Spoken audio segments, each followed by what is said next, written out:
have conspired to make Redhills in County Cavan remote.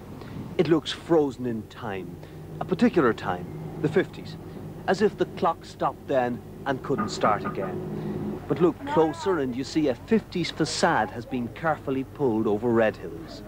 The movie makers are here. Okay, ready? Action. Genties and ladlemen,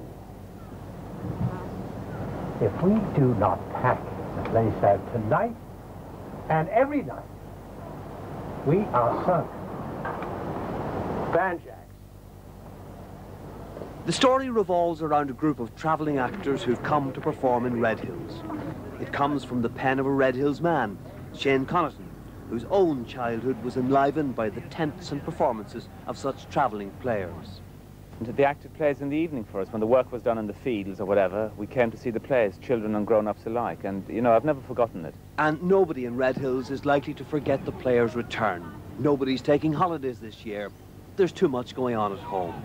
Business has improved greatly in the shops, in the grocery shops and the supermarket and in the public houses. The business is coming from sightseers who aren't really welcomed by the filmmakers because of the disruption they can cause. But they're coming anyway. I wanted to see how the film was being made and maybe have a glimpse at some of the actors and actresses.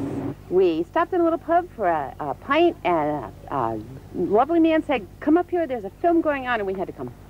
Redhills t-shirts have appeared and Vera Murphy has turned entrepreneur and opened a roadside coffee shop to cater for the demand.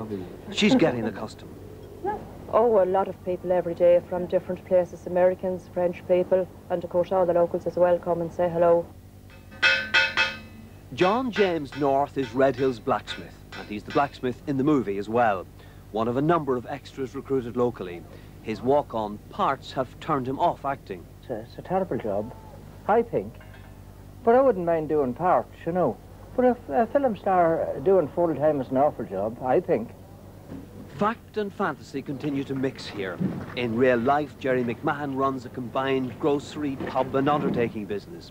His business features in the film as well, and his new shop front has attracted so much custom, he's planning to keep it. Well, we'll keep it for some years anyway. How long it's going to last, we don't know. But we'll keep it only for a while. For Milo O'Shea, this is coming full circle. He started as a travelling player. Now, in a sense, he's back playing himself. The pay then was £3 a week. After about 4 months, I came back, 4 or 5 months back to Dublin with £22 saved. I presume the pay has gone up somewhat since then. Just a little. I get £4 now. Just as being in the movies changes people, it changes places as well. Redhills is unlikely ever to be the same again. How much of a change there'll be depends on how successful the Playboys is when it's released.